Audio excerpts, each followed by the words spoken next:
Hello everyone. आज हम start कर रहे हैं आपकी क्लास 10th की इंग्लिश की वर्कशीट नंबर 59। डेट है आपकी 28 नवंबर 2020। आज की जो आपकी वर्कशीट है वो आपके चैप्टर 100 ड्रेसेस पार्ट फर्स्ट से ली गई है। आइए स्टार्ट करते हैं। She would never have paid any attention to Wanda if Peggy have not invented the dress game. यहाँ पर शी यूज़ किया गया है आपकी मैडी के लिए। जैसा कि आपने चैप्टर पढ़ा होगा कि आपका जो चैप्टर है 100 ड्रेसेस, उसमें 3 गर्ल्स होती हैं। वन इज़ आपकी वांडा एंड पैगी और मैडी, 3 गर्ल्स होती हैं। उसमें से जो पैगी होती है, पैगी एंड मैडी दोनों बेस्ट फ्रेंड्स होती हैं। मैडी को ऐसा लगता है कि पैगी उसकी बेस्ट फ्रेंड है। पैगी सबसे ब्यूटीफुल गर्ल होती है क्लास की और उसके कर्ली हेयर होते हैं। तो पैगी हमेशा से, जो वांडा होती है वो पॉलिश गर्ल होती है और एक फेडेड ड्रेस पहनती है, ब्लू कलर की फेडेड ड्रेस पहनती है। हर रोज़ वो वही ड्रेस पहनती है। वो जो उसकी ड्रेस होती है वो नीट एंड क्लीन तो होती है, बट वो एक ही ड्रेस हमेशा से रिपीट करती है। तो पैगी वांडा से क्वेश्चन करती है कि तुम्हारे पास कितनी ड्रेसेस हैं। तो वांडा कहती है आई हैव 100 ड्रेसेस। ठीक है। तो मैडी सोचती है कि हर रोज़ जो पैगी है उसने ये गेम स्टार्ट किया है, ड्रेसेस गेम स्टार्ट किया है, और वो उससे बार बार पूछती है और उसका मजाक उड़ाती है। क्योंकि जब पैगी उससे पूछती है कि तुम्हारे पास कितनी ड्रेसेस है और वो बोलती है 100 ड्रेसेस, तो क्लास में सारे बच्चे उसके ऊपर हंसने लगते हैं। ठीक है, वांडा के ऊपर सब लोग हंसने लगते हैं। तो मैडी को बहुत बुरा लगता है और वो सोचती है कि मैं भी जो हूँ वो वांडा की तरह ही हूँ। तो वो कोशिश करती है, ट्राई करती है कि वो पैगी को ये बोले कि तुम इसका मजाक मत बनाया करो। ठीक है। तो वो वही कहती है कि she would never have pay attention. वो कभी वांडा के ऊपर ध्यान नहीं देती अगर पैगी इस तरह का गेम नहीं बनाती।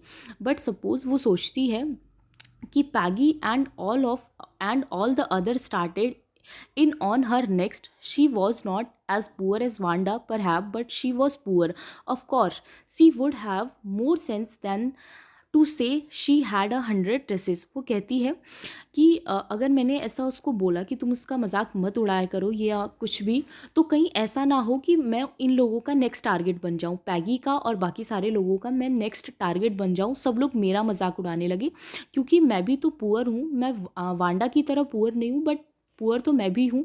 क्योंकि जो मैडी थी वो जो ड्रेसेस पहनती थी वो पैगी की दी हुई ड्रेसेस पहनती थी। उसकी जो मम्मा थी, मैडी की मम्मा, वो उन ड्रेसेस को मतलब इन्वेंट कर देती थी, अलग अलग उसमें थोड़े से अलग अलग डिज़ाइंस बना देती थी। तो वांडा की तरह ही वो पुअर थी, पर बहुत ज़्यादा पुअर नहीं थी।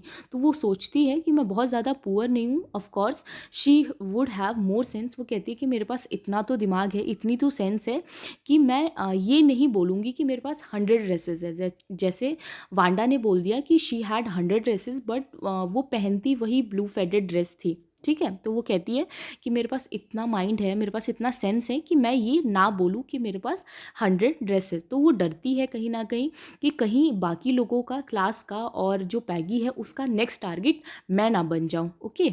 उससे ही रिलेटेड आपके कुछ क्वेश्चंस दिए गए हैं, एक एक करके उसे देख लेते हैं। Who is she in the above lines, यानी कि जो आपकी लाइन्स दी गई थी उसमें शी कौन था। तो शी थी आपकी मैडी। तो थर्ड ऑप्शन जो है आपका वो सही हो जाएगा।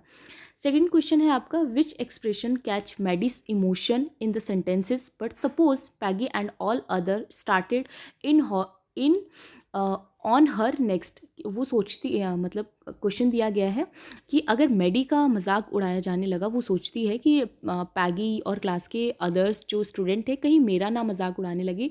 तो इसमें कौन सा एक्सप्रेशन, उसके कौन सा ऐसा इमोशन है जो इस सेंटेंस को बिल्कुल सूट करता है। तो इसमें से सेकंड है कि वो थोड़ी सी वरिड है, लिटिल बिट वो थोड़ी सी वरिड है। तो आप इससे सेकंड ऑप्शन जो है उसे टिक कर लीजिएगा। ओके। थर्ड क्वेश्चन है आपका, pick the option that lists the set of true statement based on the extract. तो इसमें फर्स्ट है आपका, Peggy was poor. No, Peggy was not poor, she is very beautiful और वो हमेशा न्यू न्यू ड्रेसेस पहनती थी। सेकंड है आपका B, Maddy and Wanda both were poor. तो ये ऑप्शन आपका राइट हो जाएगा। और सी है आपका Maddy was worried and Peggy might mock her as well. तो हाँ, जो मैडी थी वो थोड़ी सी वरिड थी कि कहीं लोग उसका ही मजाक ना उड़ाने लगे।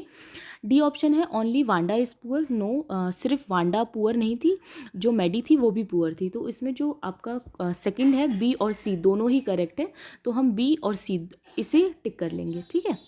फोर्थ क्वेश्चन है आपका select the option that makes the correct use of the phrase started in on, मतलब कि मजाक उड़ाना स्टार्ट करना। तो स्टार्टेड इन ऑन का मतलब होता है हंसना किसी के ऊपर। फर्स्ट है आपका when Sohil fell down during assembly his classmate dash him. तो इसमें आप फर्स्ट ऑप्शन ही आपका करेक्ट हो जाएगा, स्टार्टेड इट ऑन, मतलब सब लोग उसका मजाक उड़ाना स्टार्ट कर देते हैं सोहिल का जब वो असेंबली में गिर जाता है, ठीक है। फिफ्थ क्वेश्चन है आपका which word does not correspond to the word invent. तो इसमें से कौन सा वर्ड है जो इससे मैच नहीं करता है। तो ऑप्शन थर्ड जो है आपका टर्मिनेट, ठीक है, टर्मिनेट आपका करेक्ट आंसर हो जाएगा, ठीक है। फर्स्ट आंसर में था आपका मेडी, सेकंड में आपका ऑप्शन सेकंड ही है, थर्ड में आपका second option B and C, then इसमें फर्स्ट ऑप्शन था आपका, और क्वेश्चन 5 में आपका थर्ड, ठीक है।